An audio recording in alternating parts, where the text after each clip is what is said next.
Chai with Manjula presents NRI, A Closer Look, a special series that focuses on some of the key issues that affect Indo-Americans and NRIs and takes a close look at solutions and prevention as well. The abandonment of brides is a growing phenomenon and a major issue concerning women in India who marry NRIs. Based on a recent estimate, over 25,000 women were abandoned in one Indian state alone. Many South Asian American women's advocacy organizations are finding that a significant portion of their work now involves women deserted in these fraudulent NRI marriages. Today we'll take a close look at this issue, its key factors, and ways to address it. NRI, A Closer Look, presented by Chai with Manjula and sponsored by the Tech Museum of Innovation, San Jose, California, a unique hands-on technology and science museum for people of all ages and backgrounds, which inspires innovations for the benefit of humanity. And Development Alternatives Group, a non-profit organization in India that brings together traditional knowledge and modern science for sustainable development at the community, national, and global level. Today, the topic is NRI marriage fraud, which affects thousands of women in India. Of course, there are reverse cases of fraudulent marriages too, where men are the victims. But since that number is relatively much lower, we are focusing on the fraud against women. My guest is Peshawaria, a practicing lawyer at the Supreme Court of India and a legal expert on immigration and South Asian women's issues in the US, who has written 2 books to help empower the victims of marriage fraud. Anu has also served as the first legal advisor to the Embassy of India in Washington, D.C. Anu, it's great to have you here. Thank you. It's lovely to be always on your show. Well, you are in a unique position, Anu, to talk about the issue of marriage fraud. You know the laws in India and in the US, and you have represented so many cases related to this issue, and you have even written 2 books about it. So first of all, tell us, what is marriage fraud? What type of fraud is going on out there, and at what scale? Well, the scale has got huge ramifications now. It's become huge. So it could start with just a simple thing as giving false degrees, stating that you are a PhD, whereas you are only a 10th grader. Oh, so somebody over here is claiming to be a PhD claiming from the US. From the US, and it's a fraud. And he could actually be a 10th grader. Okay. And there's just innumerable frauds, which is about a person's health, which could include his sexual health. And people state that they're perfectly normal. People state that they have no mental problems, whereas they are suffering from huge bipolar disorder, which wrecks a person's life. It could be just a simple thing as saying, I've never been married, whereas the person's been married more than 3 times. That's a big fraud. So all these kind of frauds result then in domestic violence, and it just goes on and on. So now there's a big issue of abandoned brides in India. Tell us about that. Abandoned brides has become a big issue ever since people from America wanted to meet and marry girls in India for a quick honeymoon. So that was a major reason behind that. They just thought, if parents tell them, okay, you have a girlfriend here, doesn't matter, leave your girlfriend, let me take you to India and make you marry a very pretty girl. So they never took it as a real marriage. They didn't understand what is marriage. They just thought, we're going to go date a girl. And then somebody told them the procedure to get them over here is that you have to go register a marriage. So many of the boys did not even know what they were registering. It's so strange that how this kind of fraud occurs without even people understanding. I spoke to many parents and my clients, young boys, and they said, we didn't know what we were doing. My mother told me I have to sign this certificate. So some of them willingly do it, some of them not knowing what they're doing it is. So that's how abandonment of women issues occur. Because when they come back after their honeymoon of a week or 2 days or 3 days, then it suddenly dawns on them that when this woman comes to America and she's going to stay with me, she's going to find out all about what I do. What I've said on the paperwork is all lies. She's going to find out I have a girlfriend. She's going to find out I can't have children. She's going to find out I'm gay. I mean, these are examples of real cases I've done. I see. So those are grounds of which they are afraid of. So what they do is they just don't file their papers. And I've heard that a lot of times they do it for dowry too, because they demand a huge dowry, they take it, and then they never file for the girl, never call her here. It's very strange. I did a cartoon in one of my newspapers articles I used to write. And there was an article in which a man was wearing a band and he was saying, I charge $200,000 because I'm a doctor. Okay. I charge $100,000 because I'm a software engineer. I see. This much money has gone into my becoming a doctor and my becoming an engineer. But actually, I don't want dowry. Okay. It's just my cost of my coming up. Somebody That's will terrible. say, yes. So that's indirect ways of asking for dowry. All I just want to bear is my costs. And so dowry is always an underlining issue, whether it is one way or another. I see, I see. So have you handled any cases of abandoned brides in India? A lot of abandoned bride cases. In fact, if you ask me, I get about 15 emails a month from women in India who are abandoned in various parts of India. Many of them have children who have become 13 years of age. One case I was handling, the child was 13 years of age. And he has never come to the US, He's never met seen his his father. No, he's never seen his father. That is very sad. And fighting for that right, also you have to see how it falls within the laws. Because I fought for that woman and got her Violence Against Women's Protection Act. And she actually, I got her on a plane from India to come here. And the child fight for his rights in America. We won that case, but it was a big battle. We had to see how it falls within the laws. So consulting somebody is very important for cases like this. But I've done several other cases where there are abandoned people who just cannot afford to do anything. So I tell them to contact nonprofits. I tell them to go to the overseas women affairs. And then it just goes on and on. Yeah, in fact, when I was researching this issue, I talked to a few organizations here in the Bay Area and one in India also. And something very interesting I found was that parents are to be blamed also to an extent. They are so eager, so desperate to send their daughters abroad to USA, to Canada, and the entire family plans to then come to the US through her, that they don't do any due diligence, no verification, no checking. So parents have to take some of the blame here too. Absolutely. I was telling you right in the beginning, if you see my book, Lives on the Brink, it starts with when I went to the Gurudwara. The father came to me and mentioned that his daughter was living happily with her husband, but he wanted to bring his younger daughter. So he told his daughter to divorce her husband and get married to his younger daughter. So girl also agreed, thinking it's my husband bringing his sister-in-law and I'll keep quiet. But when he brought the girl, they both started living together. And this girl was divorced. He said, I don't want you back. But the issue is, look at the situation that you've created for your own self. Right. How much we want people to come here. And the parents also tell their daughters, why don't you do this so that you can bring the rest of the family here? Yeah. So the parents also encourage their own daughters to do this, and then it becomes a multitude of problems. In fact, one organization even told me that a father married his daughter to come to the US. Yes, and then they get lodged into fraud, and once you get into fraud, the rest of your life, you cannot do any case. Yeah. And we know that there are reverse cases also where men are the victims. Have you handled any cases? Oh yes, I've handled a case of a man who was working for the External Affairs Ministry. It's not just one, but numerous. Really? Where he came here for a Government of India posting, and he was living here. And when he went back for one of his works in India, he just came back and found his wife having married a US citizen because she wanted a green card.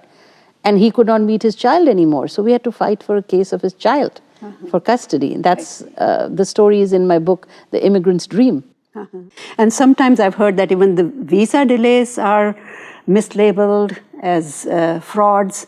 Do you think so? That people don't understand over there and it's a process that takes 1 or 2 years and people start calling it fraud over there? You see, there are always visa delays, but the issue is most important is for parents to look at the papers. Unless they see if immigration papers have been filed or not, and then you can go online and check how long it takes. Okay. So having this knowledge can really help. Okay, so Anu, we'll take a short break here and we'll carry on our conversation after that. If you are planning on retiring to a warmer location, then it's important that you visit Shanti Niketan. Shanti Niketan is the only Indian retirement resort community in the US, a private and gated community located in sunny and peaceful Orlando, Florida. The best place for Indians to retire. Call now for more information. Chai with Manjula presents NRI, a closer look. Welcome back. The topic today is NRI marriage fraud, which affects thousands of women in India. My guest is Peshawaria, who has dealt with this issue very closely as an immigration attorney and activist. Anu, you gave us some very good examples of the types of marriage fraud that goes on. Now let's talk about your books. You have written 2 books, The Immigrant's Dream and Lives on the Brink, where you are giving preventative measures to brides-to-be, and also giving some information to women about what to expect when they come here, and overall to empower women who have been victims of marriage fraud. So tell us what advice you have, what preventative measures do you have in these books? First of all, let me tell you the gravity of this situation because of the statistics that made me write these books. What are the statistics? The statistics is 28% of the US population is suffering from domestic violence due to these kind of frauds. I see. And 8% of US population, out of those, 90% are immigrant women. Oh. So you can imagine 90% are immigrant women. So that means the biggest problem which we need to tackle is immigration. Okay. The biggest remedy for people is, if you go and read my book, it will have para-wise on what kind of treaties should be done by India, what kind of treaties should be looked at by United States, what is the current laws on the subject. It's very, very important to know when you're immigrating to another country, what are the laws of that country. So which book has that? Recommendations for the government? The recommendation of the governments is in Lives on the Brink. Okay. This is a thoroughly researched book. I see. And Immigrant Dream has all the laws and the real life stories of cases that I've done, examples. I see. So it can give a combination of these books can tell you what is really happening all over whole of America about Indian women coming to America. I see. This particularly deals with domestic violence, frauds, and preventions, and what are the reasons behind it and what can be done. Okay. So let me suggest you a couple of other preventive measures that can be done. Right. First of all, we need to have a very good verification service, which we do not have. Yeah. In India, it's very, very important before you get a woman married to United States, get a thorough background check. Yeah. Now, to get a thorough background check, people wonder how to do it, Yeah. how to spend so much of money. And I give them only one answer. I said, you spend thousands of dollars to run a big marriage, so much money for just one lehenga. Can't you spend $100 for a verification? So where do they go? It's online. It's E-Verify? Google. It's Google. No.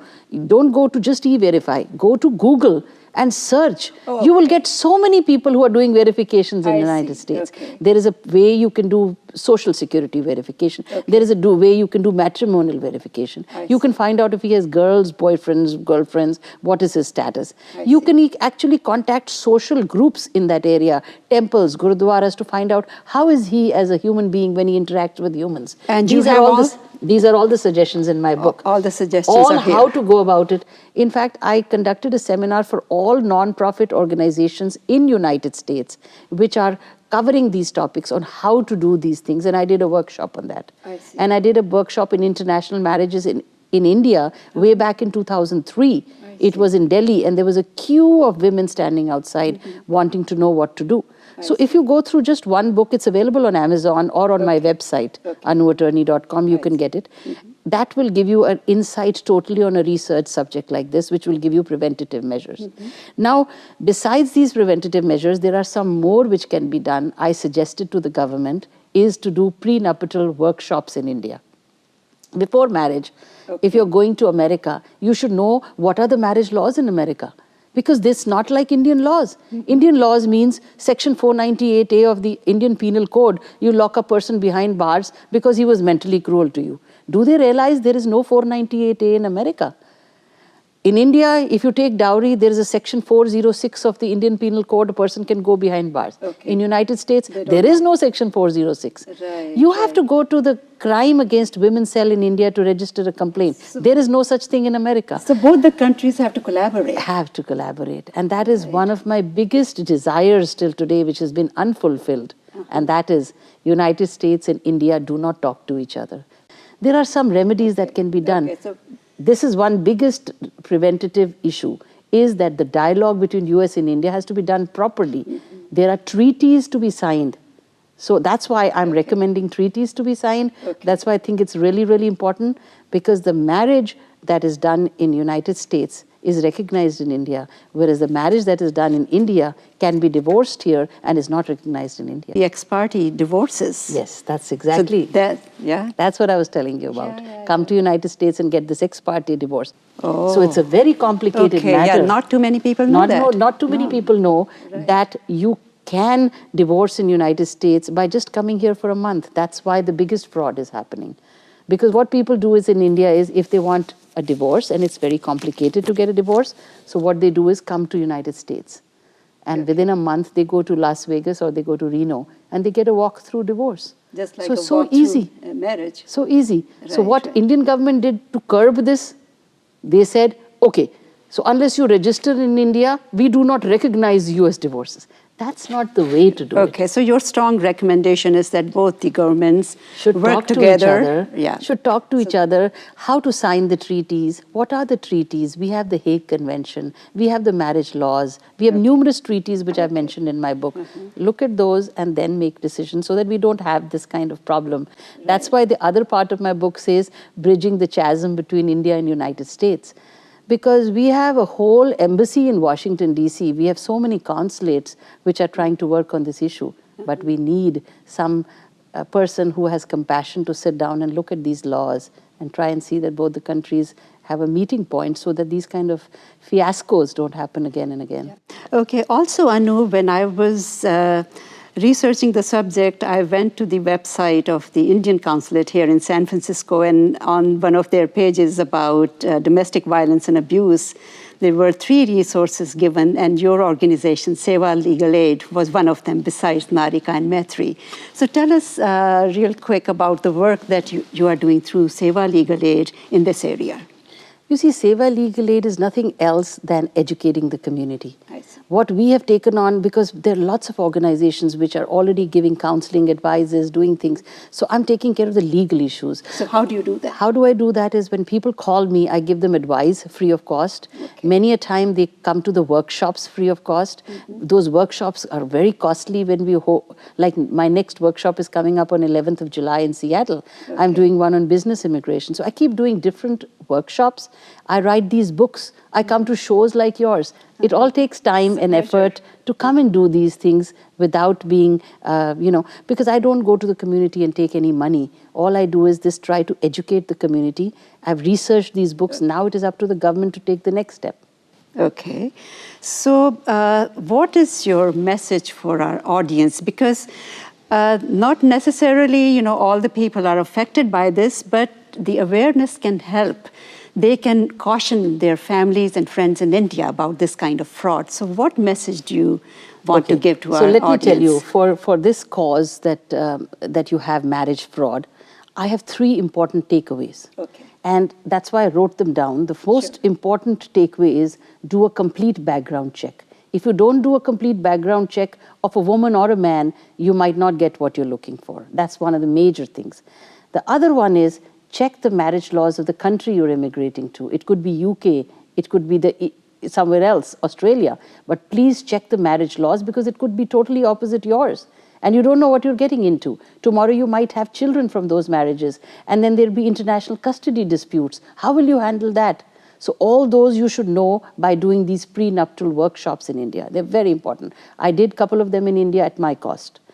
And the last one, if you do get stuck, please do not hesitate in calling for help. Most of the Indian women hesitate a lot in calling for help. They feel, oh my God, but unless and until they do that, it does not get documented.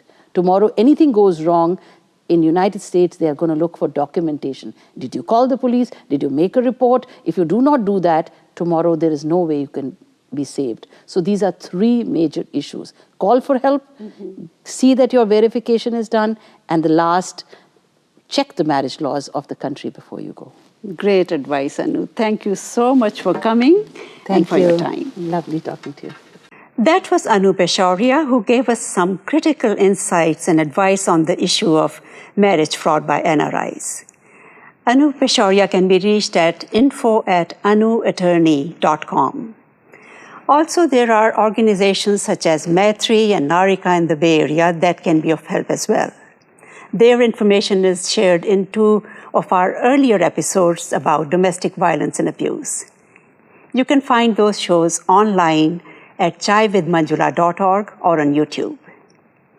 We'll take a short break here and come back with our special segment, Technology Benefiting Humanity. Welcome to Technology Benefiting Humanity. We are at the Tech Museum of Innovation in San Jose, California, learning about yet another very exciting program called Makerspace at the Tech. With me, I have Lauren Cage, a MakerCore member. Lauren, it's great to have you here. It's great to be with you. Thank you. So tell us about the Makerspace program. What are its goals and who can participate in it? So Makerspace at the Tech is a hands-on drop-in program. It's for any of our guests to come in that day. Okay. And the program emphasizes STEM, which is science, technology, engineering, mathematics. With each program, we offer a story. We give them specific goals that we're looking for, and then we give them the freedom to go and try to meet those goals any way they can with the materials we provided. Our goal here at the Tech is to inspire the innovator in everyone, and we feel that making is a great way to inspire that kind of creative confidence in children. Certainly is. So what is your role here? What is your role and responsibility as a MakerCore member? So with the MakerCore program, it depends on your institution, but here at the Tech Museum, me and my partner Jose, we design the programs, we go through the whole process, we prototype, and then we facilitate the programs as well. Okay, so you are involved with running and developing the program. Every part of the process. Oh, that's exciting. So what are you offering right now? What kind of programs? Right now, we've just done 2 programs, Lemur Leap, which was an air-powered vehicle, and Stars, Stripes, and Switches, where they created switches that set off virtual fireworks. Okay. And right now, we're running a program called Cupcake Delivery. And they're creating little land yachts where they make little cars that have a sail, and their goal is to try to see if they can deliver a cupcake with the help of wind power from a fan. I see. When I came here, I saw hundreds of kids here, so it's a very popular place for kids. So how can they get involved with Makerspace program? So we're going to keep offering our Makerspace program through the end of the summer, every Tuesday, Thursday, and Sunday. But there are Makerspaces all over the place that you should be looking for. I know during the school year, I work at a different Makerspace. There's Young Makers. So I encourage everyone to go out and Google and find a Makerspace in their area, kids and adults. Okay, Lauren, tell us, what does it take to be a maker? The question isn't really what it takes to be a maker. It's the better question would be, what do you want to make? Anybody can be a maker. Okay. Making is all about learning through iteration, which means that you go in and be fearless. Okay. You want to make, and whether it goes perfectly or if it goes completely wrong, it doesn't matter. It's still the process of making. And no matter what happens, we want people to look at and say, I have an idea how I can make this even cooler. Okay. So the maker movement is becoming a huge national and international thing all around the world.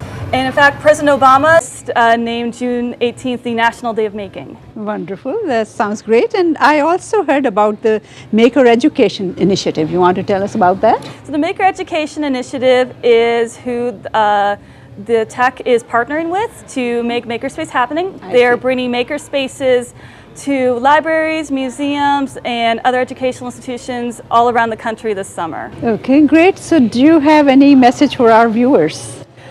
We would invite everybody to come out to the Tech Tuesday, Thursday, and Sundays from 1 to 3. and we would love if you would visit thetech.org, visit our blog, and visit me on Twitter at MakerLadyLauren. All right, Lauren, thank you so much. Thank you. It's time now for Reflections with Jessie. Today, Jessie Kaur reflects on a spiritual dimension that offers a safe haven to all of us.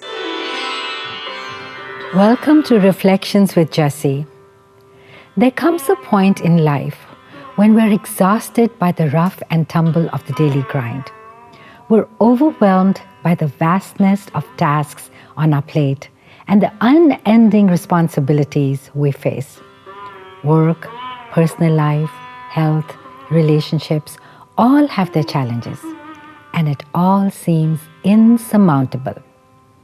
When we are younger, we think we can control everything. As we get older, we realize that there is so much we cannot control. Stressed out and exhausted and tired, there is only one thing we can do, and that is let go. That is the moment of surrender.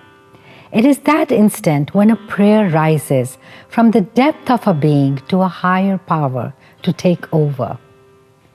And we can relax as we come into Saran. Saran is comforting like a mother's lap because it is the mother's lap. It offers a cozy blanket of reassurance that everything will be all right. Coming into Saran brings respite to the wandering mind.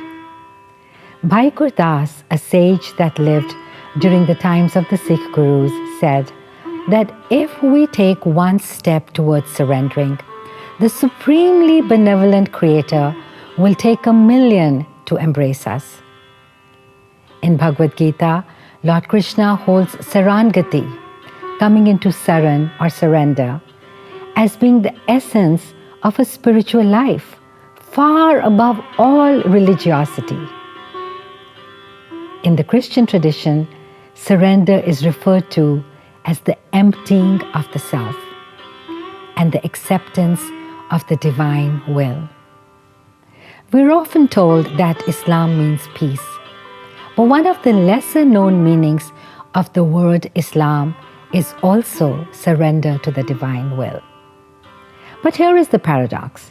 The mind does not want to rest or surrender or empty itself. It pulls us back. Doubt raises its ugly head. The mind wants us to manipulate, control, push our agendas. Inner struggle and chatter starts again. Far from being a passive state, Saran is an active act of the will and demands strength to dispel doubt. If we stay steadfast in Saran, we shall see its power unfold.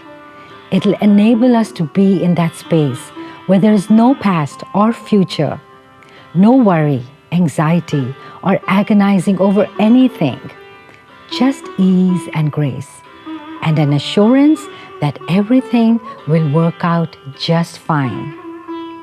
Saran or surrender is a sublime sanctuary that is open to all. It is that abode where ego and fear are not admitted. The price of admission is humility and faith.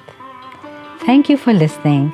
Until next time, be in Chardi Kala, eternal optimism.